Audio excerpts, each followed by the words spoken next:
से जो तपिश है बलौदाबाजार हिंसा की वो इन दिनों फिर महसूस की जा रही है।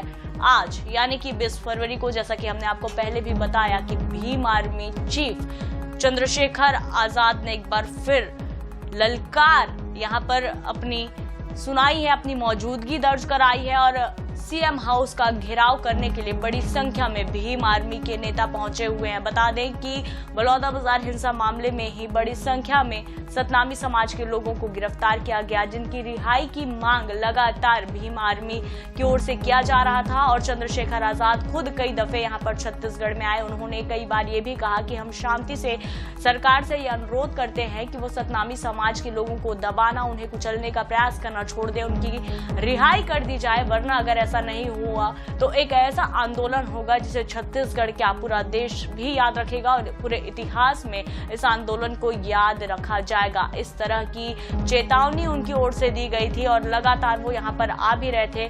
पहले भी वो आए और जेल में भीम आर्मी के नेताओं और सतनामी समाज के लोगों से उन्होंने जाकर मुलाकात की। लेकिन अब ये मामला केवल यहीं तक सिमट कर नहीं रह गया, क्योंकि आज सीएम हाउस का घेराव करने बड़ी संख्या में चंद्रशेखर आजाद अपने समर्थकों, अपने नेताओं और सतनामी समाज के लोगों के साथ निकल पड़े हैं। यानी कि 9 महीने बीत जाने के बाद एक बार फिर से बलौदाबाजार हिंसा मामले की सुगबुगाहट तेज हो गई है। लेकिन अब इसका क्या कुछ असर पड़ेगा ये भी देखने वाली बात होगी, क्योंकि बहुत जल्द छत्तीसगढ़ में विधानसभा सत्र की शुरुआत होने वाली है। अगर आपको याद होगा, जब साय सरकार का पहला बजट सत्र हुआ था, उस दौरान भी बलौदाबाजार हिंसा का मामला जोर शोर से उठा था और संसद में भी इस मामले को उठाने की बात चंद्रशेखर आजाद ने कही थी। और एक बार फिर से सतनामी समाज को लेकर यहाँ पर चंद्रशेखर आजाद अपनी आवाज मुखर करते नजर आ रहे हैं। बता दें, सतनामी समाज छत्तीसगढ़ की राजनीति में एक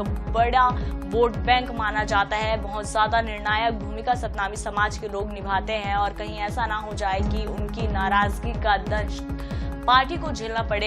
हालांकि फिलहाल अभी जिस तरह से चुनाव हो रहे हैं उसमें कहीं भी नहीं लग रहा है कि उनकी नाराजगी का दंश बीजेपी को झेलने को मिल रहा है।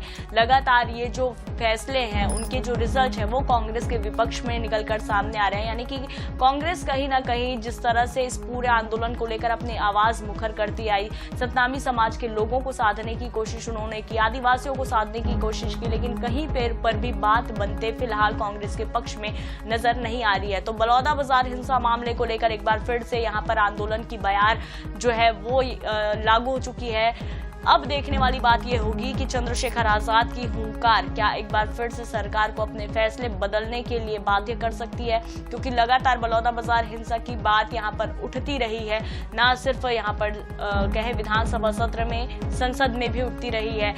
जांच की मांग इसमें की गई थी, सीबीआई जांच की मांग खुद सतनामी समाज के लोगों ने कही थी। उन्होंने कई बार सीएम साय से जाकर मुलाकात भी की थी, लेकिन उसके बाद बात नहीं बनी, क्योंकि 9 महीने बीत जाने के बाद इतने बड़े हिंसा को लेकर जिस तरह से जांच होनी चाहिए थी, जिस तरह से रिजल्ट निकलकर सामने आना चाहिए था, जो परिणाम निकलकर सामने आना चाहिए था, ये भी स्पष्ट होना चाहिए था कि आखिर इस पूरे हिंसा के पीछे मास्टरमाइंड कौन था। जांच में क्या कुछ निकलकर सामने आया, ये अभी तक स्पष्ट नहीं हो पाया। हालांकि 150 से ज्यादा लोगों की गिरफ्तारी भले ही इस पूरे मामले में कर दी गई हो, लेकिन अभी भी अगर हम कहें तो ये जो मामला है, ये स्पष्टीकरण इस पर नहीं है। संशय अभी भी बरकरार है, यानी कि पूरी तरह से ट्रांसपेरेंसी अगर हम कहें, वो इस पूरे घटना में कहीं भी देखने को नहीं मिल रही है। सीबीआई जांच की मांग लगातार सतनामी समाज के लोग कर रहे थे, और ना सिर्फ सतनामी समाज के लोग, उनके इस आंदोलन को लेकर गुरु खुशवंत साहब की अगर हम बात करें, जो वर्तमान में आरंग से विधायक हैं, या फिर गुरु रुद्र कुमार की बात करें, हालांकि गुरु रुद्र कुमार के ऊपर भी ये आरोप लगे थे कि उन्होंने सतनामी समाज के लोगों को भड़काने का प्रयास किया।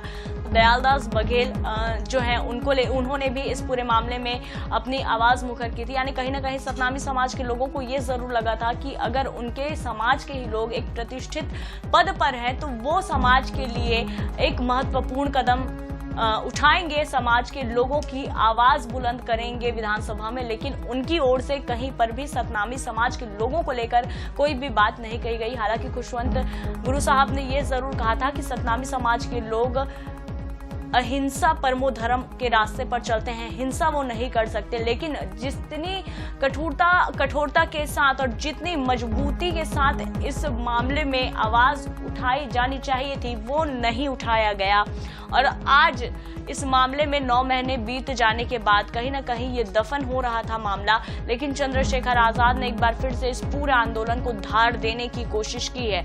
अब इस आंदोलन के अब कितने नए स्वरूप निकलकर सामने आते हैं, क्या वाकई जिस तरह से चंद्रशेखर आजाद ने ये चेतावनी दी थी कि अगर सतनामी समाज के लोगों की रिहाई नहीं हो जाती तो एक ऐसा आंदोलन आहूत किया जाएगा जिसे छत्तीसगढ़ का इतिहास याद रखेगा, तो क्या किसी फिर बड़े आंदोलन की यहाँ पर तैयारी चल रही है? और अगर ऐसा होता है तो इस बार क्या कुछ घटना घटित होगी? सरकार को इससे कितना ज्यादा नुकसान है? क्या सरकार सीबीआई जांच की मांग जो सतनामी समाज के लोग कर रहे थे उस पर अब गंभीरता से कदम उठाएगी?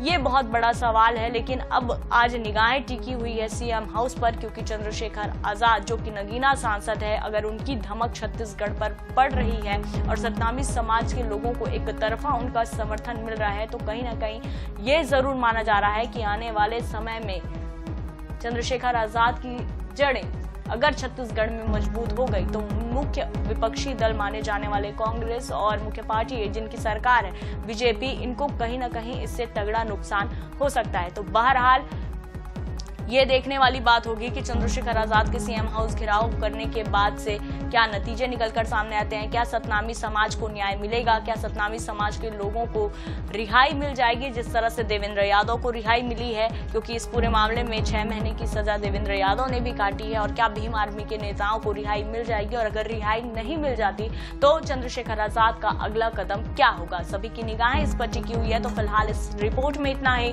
छत्तीसगढ़ से जुड़ी और देश विदेश से जुड़ी तमाम जानकारी से अपडेट रहने के लिए देखते रहिए NS 24/7 का डिजिटल प्लेटफॉर्म। और फिलहाल के लिए मुझे दीजिए इजाजत। नमस्कार, जय जोहार।